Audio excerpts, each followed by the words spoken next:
логарифмдердеги ондук негиз. Ондук негиз деген бул эмне?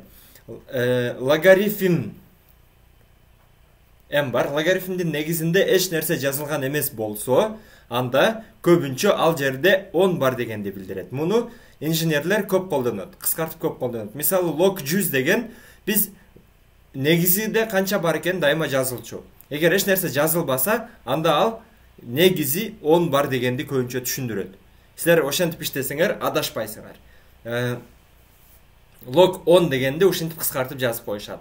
Log негизи 10 болгондо 100 барабар канчага? 10дун канчанчы даражасы 100дү берет, экинчи даражасы. Ошондо бул мындай болот да.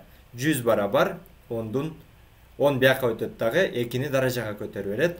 Ошондо 100 барабар 10дун квадраты. Туура 10дун квадраты 100гө барабар. Эч нерсе жазылбаганда 10дук бар деген түшүндүрөт. Мисалы биз тамырда мисалы 4. Будан канча чыгат? 2 чыгат. Эмне үчүн? Анткени бул квадраттык тамыр. Жана бул жерде көрүнбөгөн 2 бар негизичи. А кубтук тамырды мисалы биз сөзсүз жазабыз бияка. Куб экенин көрсөтүш үчүн жазабыз. А бирок квадраттык тамырды кээде жазбай коюшат да. Жөн эле жазбай койсо дагы биз эмнени түшүнөбүз? Квадраттык тамырды түшүнөбүз. Ошол сыяктуу эле логарифмдерде дагы эч нерсе жазылбаса, мунун негизи 10 дегенди түшүндүрөт. Эми абдан бир сонун суроолор. Төмөнкү 6 мисалды видеону паузага коюп туруп иштеп көргүлө. Андан кийин мен чыгарганда жообун чыгарам, салыштырып көрөсүңөр. Так, паузага койдуңар деп ойлойм. Анда биринчисин көрөлү. Биринчи мисалда мунун жообу канча чыгат? Мунун жообу бул мындай болуп атат да. Негизи көрүнбөгөн 10 бар экен. Демек бул жерде 10, анан 1 болуп атат. Бул эмнеге барабар? 1 деген, ошондо бул жерде эмне болуп калды? 1 барабар 10дун x'инчи даражасы болуп калды да. 10дун канчанчы даражасы 1ге барабар?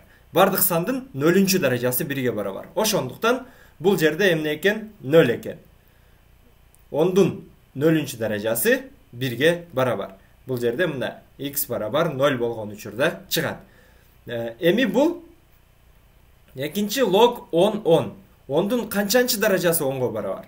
Мисалы 10дун x'инчи даражасы 10го барабар десек, анда бул деген 1 болуп чыгат. Log 10 100. Бул деген log 10 100 дегенди түшүндүрөт. Демек 10дун канчанчы даражасы 100гө барабар? Ошондо бул мындай болот да. 100 барабар 10дун x'инчи даражасы болуп туруп, ал жерде x барабар 2ге болуп калууда. Ошондуктан бияк 2. Кийинкиси 1 2 3 экен. 3 0 болгондуктан эми бул 1000 барабар 10дун x'инчи даражасы x барабар 3кө. Кийинкиси log 10дун 5-чи даражасы дептир. 10дун 5-и деген бул эмне? 10 100 000 деген түшүндүрөт да. Ошондо бул 5 деген кайра эле чыгат. Анткени 10дун 5-чи даражасы деген 100 000. Ал мунун дагы кыска формуласы бар. Ал формуланы кийин үйрөнөбүз. Бирок ага чейин биз бул мындай болот да. Log 10 биякта болсо 1 2 3 4 5 болот атат.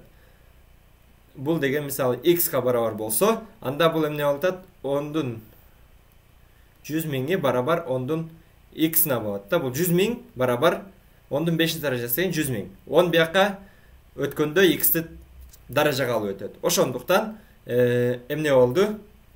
Бул жерде x барабар 5-чи даража болду. Демек 5ке барабар экен. Эми акыркысы кызыктуу.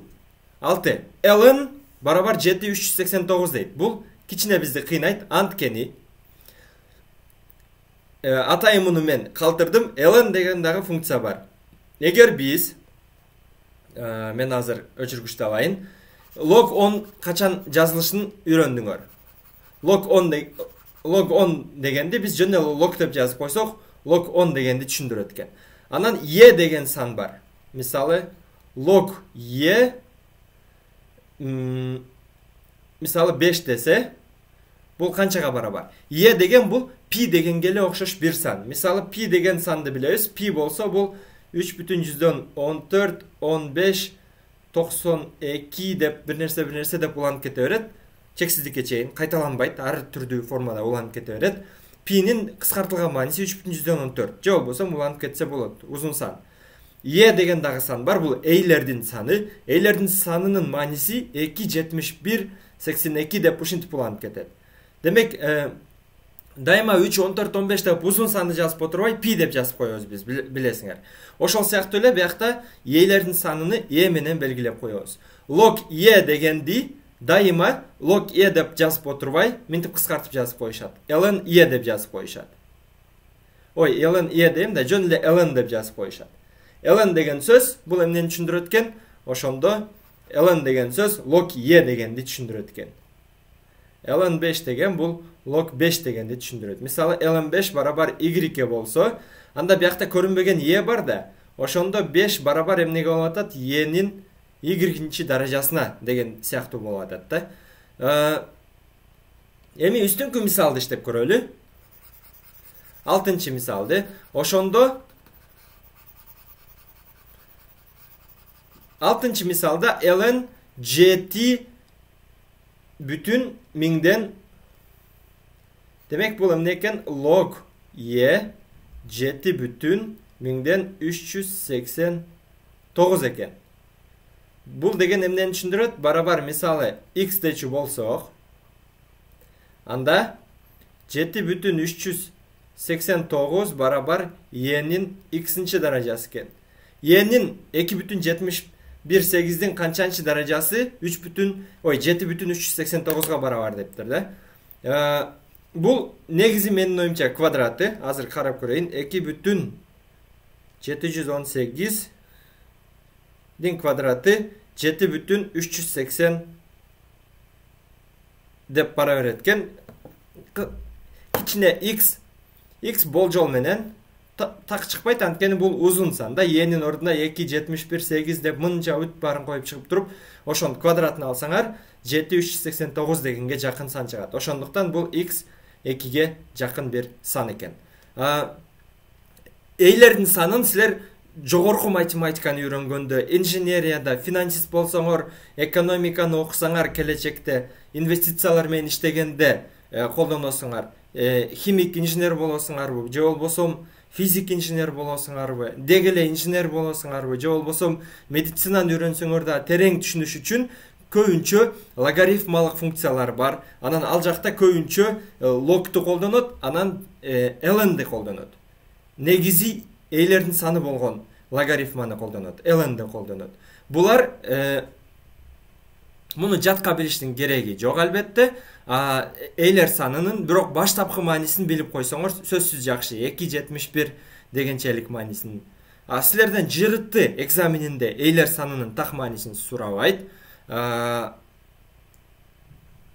Көбүнчө анын бериш керек деп ойлойм, бирок мен кичине өзүмө ишенбей кеттим. Балким жыртыда сурап калышы да мүмкүн. Ошондуктан силер эйлер санын жаттап алгыла. Кийинки видеолордо мен эйлер саны жөнүндө бир канча кызыктуу, мага кызыктуу, силерге билбейм, көпчүлүк адамдарга кызыктуу болушу мүмкүн фактыларды айтып берем. Анан кичине болсо дагы эсиңерде калар. Ошондон кийин